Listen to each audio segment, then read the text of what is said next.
ये कहानी है हमारे सुपर हीरो युहाओ की, जिसने सिर्फ 6 साल की उम्र में अपनी असुरा गॉड स्पिरिचुअल आइज को एक्टिवेट कर लिया था। युहाओ बचपन में काफी कमजोर था क्योंकि उसको लेवल 10 तक पहुंचने में बाकी लोगों से ज्यादा टाइम लगा था। युहाओ अपनी इस कमजोरी को कल्टीवेशन के रास्ते में नहीं आने देता। टेंस्टेन भी युहाओ को गोल्ड रेल में उभरते हुए सितारे की तरह देख रहा था। साथ ही साथ उसे अपने डोलो कॉन्टिनेंट की काफी ज्यादा फिक्र हो रही थी। जो वो टेंस्टेन को परेशान देखते हुए उससे पूछती है, क्या तुम ठीक तो हो? कहीं तुम्हें दोबारा डोलो कॉन्टिनेंट की फिक्र तो नहीं हो रही? जिस पर टेंस्टेन उदासी से बताते हुए कहता है कि यहाँ सेलेस्टियल रेल्म में बस एक दिन है, मोड्रम सेल के 1 साल के बराबर है। मैं नीचे जाकर डोलो कॉन्टिनेंट में ज्यादा वक्त गुजारना चाहता था, लेकिन मैं मजबूर हूँ। मुझे यहाँ पर अच्छाई और बुराई को कंट्रोल रखना है, जिसके लिए मुझे यहाँ सेलेस्टियल रेल्म में ही रहना होगा। और नीचे की तरफ डोलो कॉन्टिनेंट तेजी से बदल रहा है। आज से 4000 साल पहले सन मून कॉन्टिनेंट ने डोलो कॉन्टिनेंट पर हमला कर दिया था,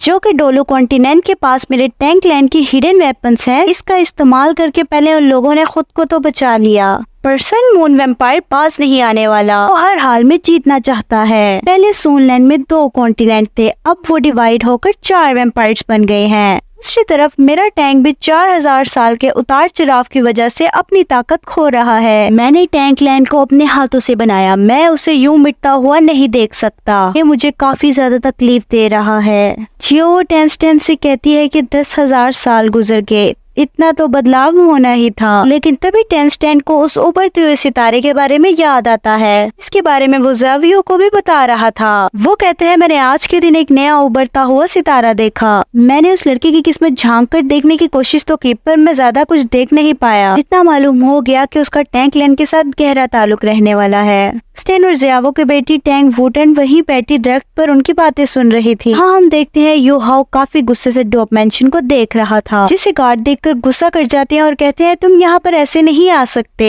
इनकी बातों से हमें पता लगता है कि युहाओ अपने फादर से बहुत नफरत करता है और वो गार्ड उसे बाहर निकालने की कोशिश करते हैं, पर युहाओ अपनी पावर्स यूज करके वहाँ से चला जाता है। मास्टर डुओ जंग से अपने सिपाहियों के साथ वापस आ रहे होते हैं और युहाओ वहाँ पे खड़ा उनको देख रहा होता है, लेकिन मास्टर डुओ से देखने से पहले युहाओ वहाँ से चला जाता है। दोस्तों, आप लोग सोच रहे होंगे कि युहाओ को अपने फादर से इतनी नफरत क्यों है, तो मैं आप लोगों को बता देती हूँ। युहाओ की मदर एक नुकरानी थी जिससे मास्टर डुओ को प्यार हो गया था और उन्हीं का बेटा युहाओ है। लेकिन मास्टर डुओ अपने खानदान की इज्जत की वजह से उससे शादी नहीं कर पाते और वो दूसरी शादी कर लेते हैं। मास्टर डुओ की सेकंड वाइफ ने उनको मेंशन से बाहर निकाल दिया था और काम कर करके उनकी बहुत बुरी हालत हो गई थी। मरने से एक दिन पहले उन्होंने युहाओ को व्हाइट टाइगर ड्रैगन दिया और कहा, ये लो और अपनी जिंदगी खुद जियो। अपनी माँ के मरने के बाद वो कसम खाता है कि एक बहुत ज्यादा पावरफुल सोल मास्टर बनकर वापस आएगा ताकि वो अपनी माँ के लिए इंसाफ ले सके। 5 साल लगातार कोशिश करने के बाद युहाओ लेवल 10 तक पहुँच गया। अब उसे स्पिरिट ड्रीम चाहिए थी और वो स्पिरिट ड्रीम ढूंढने के लिए जिंगटोंग के सफर पर अकेला ही निकल गया। उसे पता था जिंगटोंग फॉरेस्ट में उसे कोई स्पिरिटल पीट्स मिल जाएगा। युहाओ को यहाँ प्यास लगती है और वो नदी के किनारे बैठ जाता है। वहाँ वो अपनी पावर यूज करता है और आसपास की हर चीजें बहुत स्लो हो जाती हैं और तभी वो उन मछलियों को पकड़ लेता है। युहाओ खाने ही वाला होता है कि वहाँ एक लड़की आ जाती है और कहती है, क्या मैं ये खा लूं? युहाओ उसे मना नहीं करता।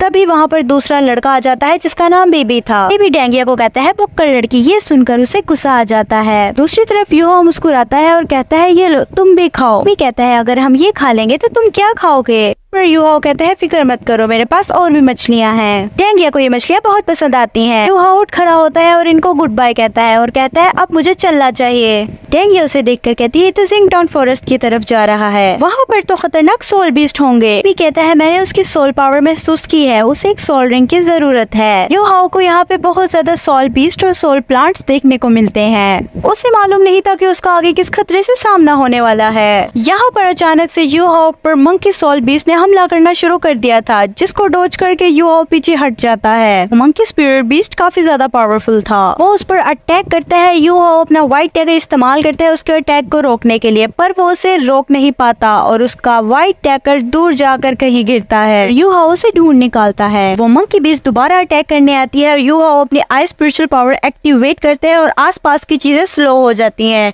और मौके का फायदा उठाकर यूहाओ उस मंकी बीस्ट को मार देता है। यूहाओ अपने पैरों पर भी कमजोरी की वजह से खड़ा नहीं हो पा रहा और वो देखता है कि मंकी की सोल बीस्ट रिंग निकल रही है, पर अब उसमें इतनी एनर्जी नहीं थी कि वो इसे एब्जॉर्ब कर सके।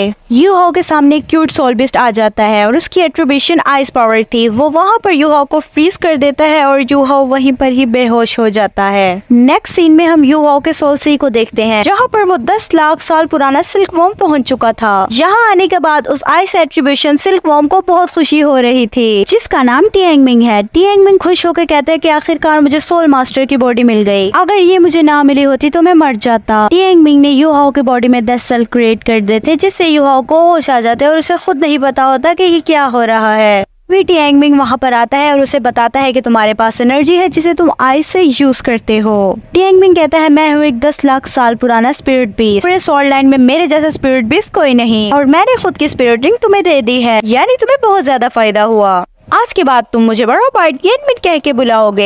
हैरान होकर कहता है तुम तो 1 मिलियन साल पुराने स्पिरिचुअल बीस्ट हो, जबकि मैं तो लेवल 10 का वॉरियर हूँ। 400 साल से बड़ी रिंग तो मैं एब्जॉर्ब भी नहीं कर सकता। तुम जैसा पुराना बीस्ट मुझसे से स्पिरिचुअल को यूज क्यों करेगा? मिंग कहता है अगर मैं तुम्हें नहीं यूज करता तो मैं मारा जाता। और यूहाओ को कहते हैं तुम्हारी फिजिकल स्ट्रेंथ कल्टीवेट करेगी तो तुम्हारी ये रिंग भी बदल दी जाएगी। ये सुनकर तो यूहाओ की खुशी का कोई ठिकाना ही नहीं था। टिएंगमिंग यूहाओ से तभी पूछता है कि तुम्हें ये सब मजेदार लग रहा है ना? तो तभी यूहाओ चूहों की तरह सर हिलाकर कहता है हाँ।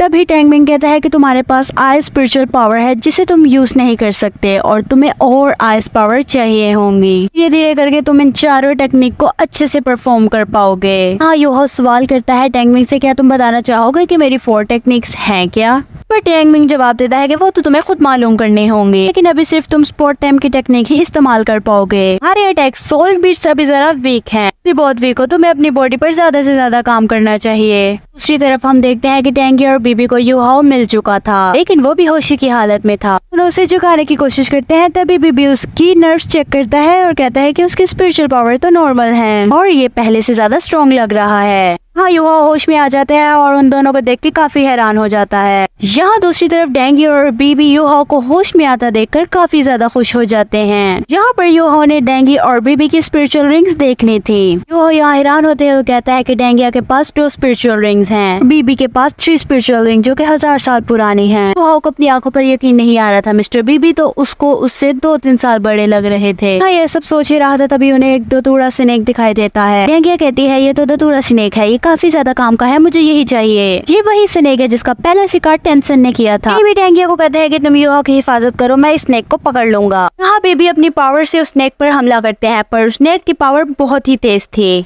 स्नेक यूहाओ और डेंगी के पीछे आ जाता है और डेंगी यूहाओ को लेके वहाँ से भाग जाती है। यूहाओ देख रहा होता है कि डेंगी और बेबी उसकी बहुत मदद कर रहे हैं। स्नेक से वो नहीं लड़ पा रही है, बहुत ताकतवर है, और यहाँ यूहाओ देखकर उनकी मदद करना चाहता है और यूहाओ यहाँ पर अपनी पावर्स को एक्टिवेट कर देता है। यूहाओ अपनी पावर मिस्टर बीबी और डेंगिया के साथ शेयर कर देता है। सब कुछ स्लो हो जाता है और मिस्टर बीबी उस स्नेक की कमजोरी का पता लगा लेता है और तभी अपनी लाइट डिटेक्शन पावर एक्टिवेट करता है और उस स्नेक पर हमला कर देता है। पूरा स्नेक के मरने के बाद उसके अंदर से 1000 साल पुरानी रिंग बाहर आ गई थी, इसे डेंगिया वही बैठकर अब्सॉर्ब करना शुरू कर देती है। यूहाओ कहता है मैंने सुना है कि सी टेक के पास भी गार्डियन सिल्वर ग्रास है। सुनकर बेबी कहते हैं तुम सी को टेंशन के बारे में बहुत कुछ जानते हो। उस पर यूहाओ कहता है नहीं, ऐसी कोई बात नहीं। यूहाओ कहता है सी लैंड में उसको हर बंदा जानता है, बचपन में मेरी माँ अक्सर मुझे उसकी कहानियाँ सुनाया करती थी। मिस्टर बीबी ये सारी बातें सुनने के बाद यूहाओ को बताता है कि डेंगिया के पास भी एक ब्लू सिल्वर ग्रास है। सब सुनकर यूहाओ को चक्कर आने लग जाते हैं। मिस्टर बीबी कहते हैं तुम्हारी सोल पावर ड्रेन हो चुकी है, चलो मैं तुम्हारी मदद करता हूँ। डेंगिया यूहाओ को अपने हिडन वेपन्स, हैंड और इवन के अपनी शैडो डांस के बारे में भी बताती है कि सारे के सारे टेंशन ने बताए थे। इन सब का टेंशन की तरफ प्यारा से सफर शुरू हो गया था। यहाँ रास्ते में ये लोग काफी मजे करते हैं। यहाँ रास्ते में ये लोग फिर से वही फिश खाते हैं। यहाँ बीबी धीरे धीरे करके यूहाओ को अपनी सेट की टेक्निक्स के बारे में भी बता रहा था, जिसमें था devil purple ice, ghost dancing और हिडन वेपन्स भी थे। हाँ, हमें पता लगता है कि शायद वो डेंगिया से प्यार भी करते हैं और दिल में सोचते हैं कि मैं यूहाओ तुम्हारा साथ कभी नहीं छोड़ूंगा, जानता हूँ कि तुम्हारी बॉडी काफी ज्यादा कमजोर है। ये कहते हुए इनका सफर धीरे धीरे चलता जाता है और शेख अकेडमी तक पहुँच जाता है। यूहाओ सोचता है कि इस अकेडमी में मेरा एडमिशन हो जाए तो किस्मत की बात होगी।